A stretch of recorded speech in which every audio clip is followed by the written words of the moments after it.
Hi everyone, welcome back to Wake&Tech. In today's quick tutorial, I'll show you how to delete apps from your iPhone in just a few simple steps. So let's get started. Go ahead and unlock your iPhone first, and from the home screen, press and hold the app you want to delete and then click on the Remove App button. A confirmation window will pop up where you can choose to remove the app from the home screen or delete it entirely from your storage. To delete the app from your storage, tap on Delete App.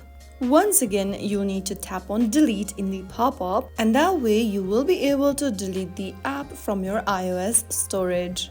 You can also delete apps by pressing and holding anywhere on the screen, which will bring up this minus sign above the apps, and your app will start to wiggle. Tap on the minus icon and tap on Delete App twice in order to delete your application. And that's it. You've successfully deleted an app from your iPhone. If you found this tutorial helpful, give it a like and subscribe to our channel for more easy iPhone tutorials. Thank you for watching, and I'll see you in the next video.